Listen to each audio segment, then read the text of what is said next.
Typically, our country almost always need to have an enemy. As we're continuing around the world, there's not really a credible enemy left, except really China. China's the kind of one place left that could actually tick the box to say, they could potentially be a threat to us. Now, I see it very differently. I think the reality is a close relationship with China has actually helped America become more affordable. Both countries have benefited tremendously from each other. It's impossible to say, you know what, America, we're going to completely separate ourselves from China. Potentially, the US and China relationship is not as bad as it seems. It's just that maybe this is also being used for the election. I think for Americans, the vast majority, well over 99%, have never been to China. And it's not their fault if they do not understand what's happening in China, because their only insight into China is what they see on their media, tuning into CNN or Fox News.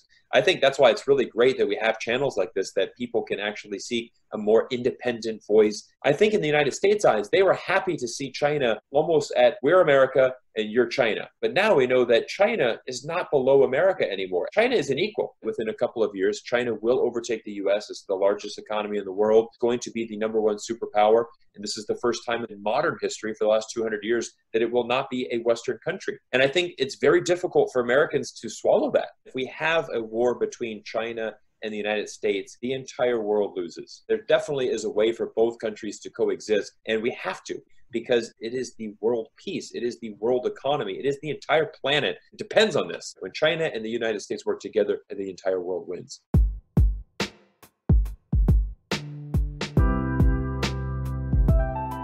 Hey guys, it's Keybros. So welcome back to part 2 of our American episode of SOFTtalk.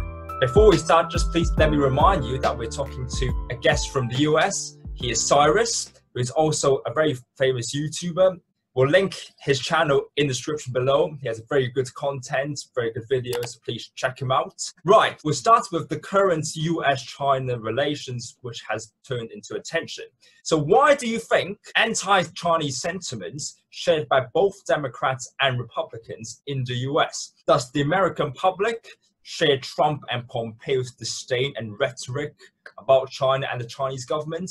Gentlemen, first of all, thank you for having me back on for part 2. It's so great to connect with you guys. Again, I've got a great passion for what you're doing as well, and really helping the world understand a little bit better about China and what's going on. So very honored to be your first American guest on here. To start to answer that first question, so a couple of reasons, this is my thoughts really. I think if you look at American history, typically our country almost always need to have an enemy. For instance, if we go back to World War II, we had certainly Germany and Japan were the enemies. That justified a lot of our military interventions. And it was justified. I mean, obviously Hitler and what was going on in World War II. After that was the Soviet Union, the Cold War. After that was, we're looking at weapons of mass destruction, the Middle East conflicts. Now, as we're continuing around the world, there's not really a credible enemy left, except really China. China's the kind of one place left that could actually tick the box to say, they could potentially be a threat to us. They have a very strong military. Their economy is growing tremendously fast. Very different China than it was 50 years ago. It just kind of fits that narrative that for the United States is every superhero needs a villain. You can't have a Batman movie unless you have a villain in there, right? No one's going to watch the movie unless there's some conflict in there. Now, I think with specifically Donald Trump and how he is calling it the China virus, putting a lot of blame into China. And this is something that's very dangerous because from the beginning, they're saying, okay, this was manufactured in a lab. This is China's directly trying to paralyze our economy. And then there's a little bit of jealousy. Look, China's economy is already back to normal. They definitely did this on purpose. You know, look at us, we're still suffering. He has started this conflict with China in the trade war, but this started back to his election when he talked about making America great again. And he's saying, you know, like, we're losing to China. Now, I see it very differently. I see that the United States has actually gained a tremendous amount from a relationship with China. And you look back at history, you look back when Richard Nixon first went to China in 1972 to really open that up. Now, China was very different back then, and it was a very closed society. There was not a lot of freedoms that were going on, and it was a very poor country at that point. And so, yes, the United States said, look, we want to help you out. We want to open a relationship with you. We want to teach you capitalism and what's happening in the West. But let's be honest about it.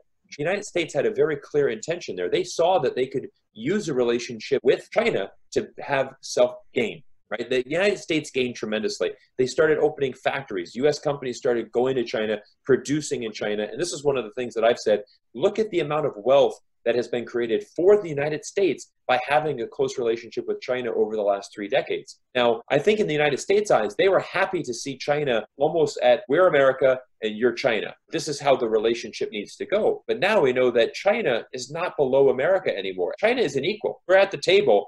They deserve a seat at the table just like America does. They have that power. And I think it's very difficult for Americans to swallow that. We're used to being the top dog, and we know that within a couple of years, China will overtake the US as the largest economy in the world, going to be the #1 superpower. And this is the first time in modern history for the last 200 years that it will not be a Western country. However, I do believe that it is a two-way street. China has benefited tremendously as well. Because they open these factories, they're helping these American companies. They've obviously started making more money. The middle class, the lower class was risen to the upper class. Both countries have benefited tremendously from each other. So I actually think that potentially the US and China relationship is not as bad as it seems. It's just that maybe this is also being used for the election.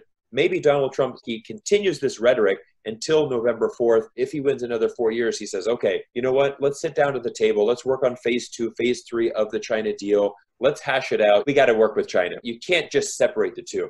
I've made this analogy before, is that I think if you look at the United States and China's relationship, I believe it's exactly like my children. For instance, my wife is Chinese, I'm Caucasian, and our children are a perfect mix. They're mixed race, right? They're half Chinese and they're half American. Try to take the Chinese out of my child, right? You can't. I mean, it's in there. They're interwoven. And I believe that is how our global economy works. It's impossible to say, you know what, America, we're going to completely separate ourselves from China. We have so many families that go back and forth. I mean, we have hundreds of thousands of American expats that are living in China as well. There's just a tremendous amount of relationships that have been built for decades. I mean, we're coming up on 5 years of hard work.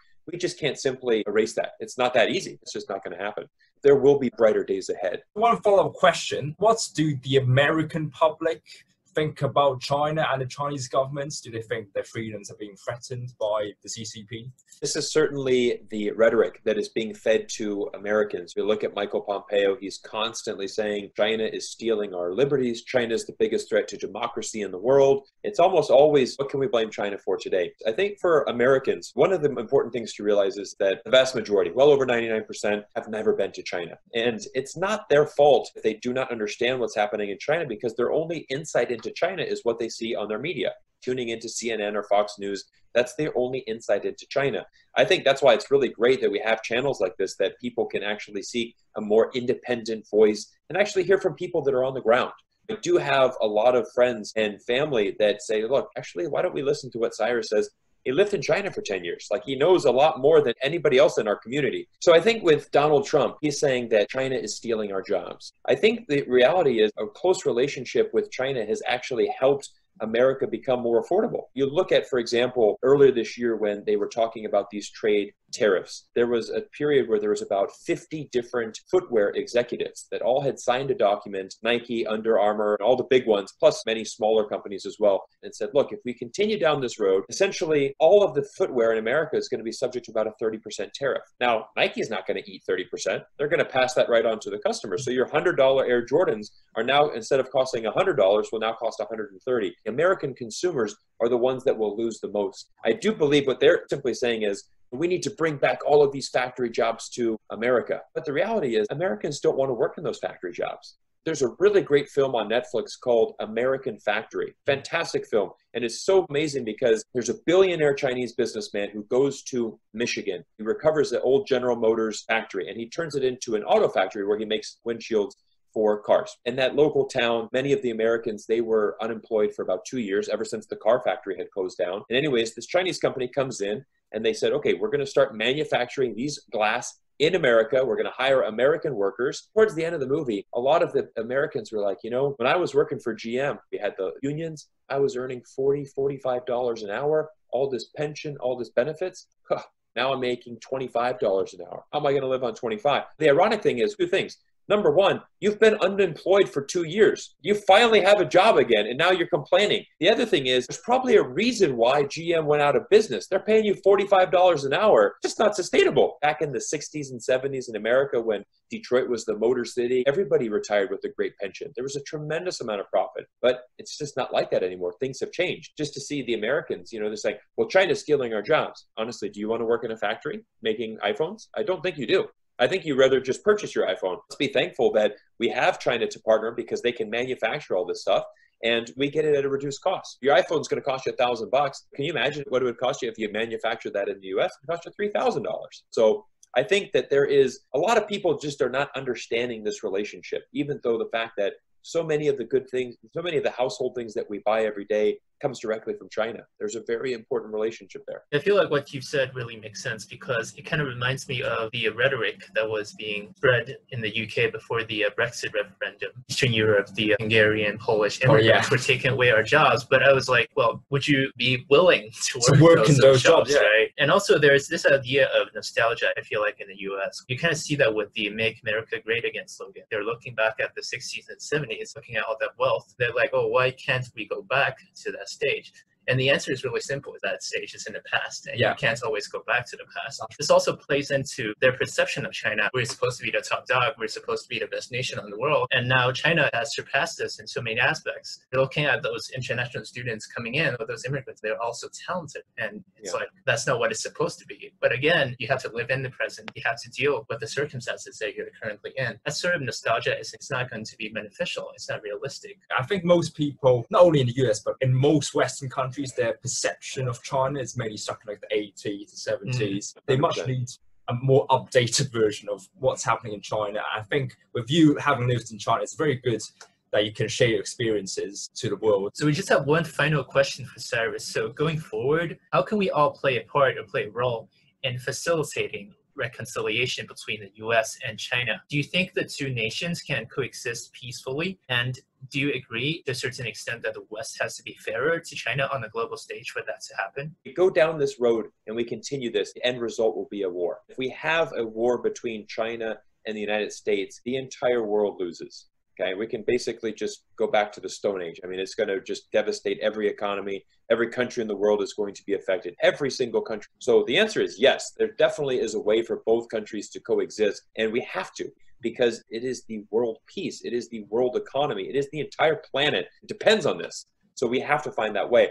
Now, what can we do to make a better influence on other people to help build this relationship and to get back to where we were? We're very similar. I started my YouTube channel out of a passion, and I believe you guys did as well, because you want to educate people. We want to preach this thing that China and the United States are better together and that we need to find a way.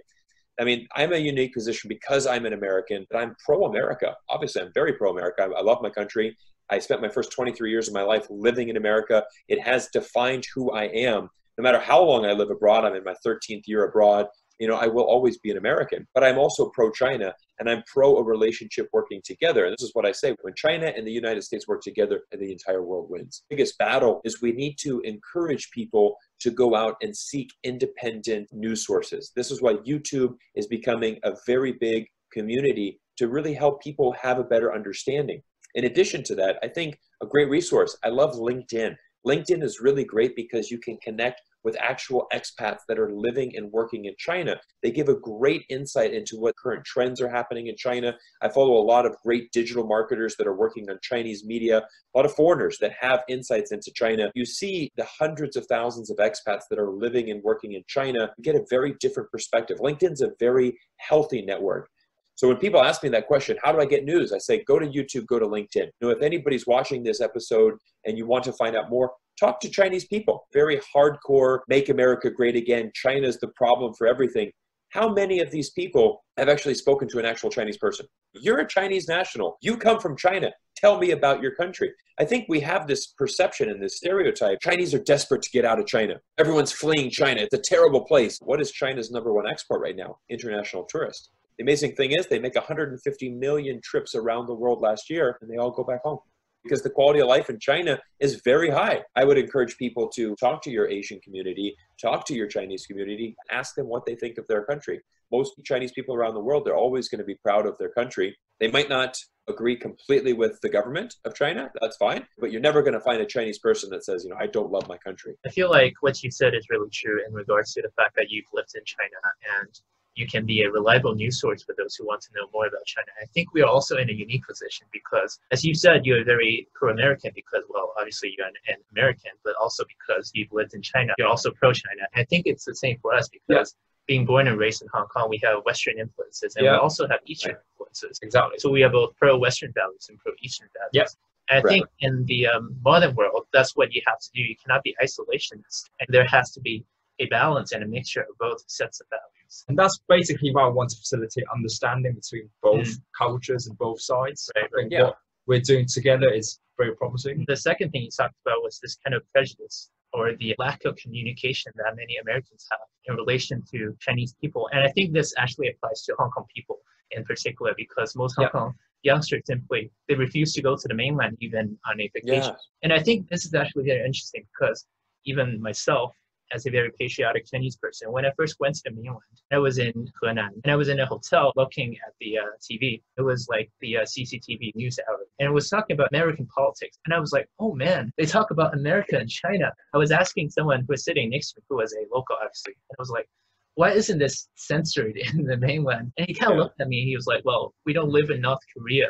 And I was like, wow, that totally goes against all of the perceptions I've had about the mainland. It's really funny because if I would think that way, then all Hong Kongers would probably think that way as well. So what is really important, not only for Hong Kongers, but also for Westerners, is they have to communicate with Chinese people and really understand, facilitate that kind of communication. A very prime example of how Westerners have this prejudice against the mainland is there is a statistic that 75% of Chinese overseas students eventually want to return to the mainland to work and live. And it's like, if China was that bad, would any of them want to go back? I mean, would North Koreans want to go back to North Korea if they have the choice, right? This saying, which is 出国更爱国, which means that when you go outside of China, you become more patriotic. Because when you go to the UK, for example, you see how bad certain things about the UK is, and you understand that West isn't perfect. And it kind of breaks your idealization, your illusion regarding West. And then you become more appreciative of China. I think it's really interesting as well when you do look at many years, the brightest minds from China actually did leave China to go and immigrate. You think about the Chinese that immigrated in the 70s, 80s, and 90s. Now, at that time, none of them came back to China. And at that point as well, who out of those groups would have been able to leave China? Probably your most educated and your smartest individuals were the ones that were able to go abroad. So it's quite amazing about China that for many decades, they had their brightest minds leaving China, but they still were able to raise a great generation of smart minds that could lead the country forward. And now 75, 80% is the figure I've heard. They're wanting to go back. The vast majority do want to go back to mainland China, because it is getting better and better. Right, so thank you very much for the time, Cyrus. It's really a great pleasure to have you onto our show. Please stay tuned and see you in the next episode. All right, bye.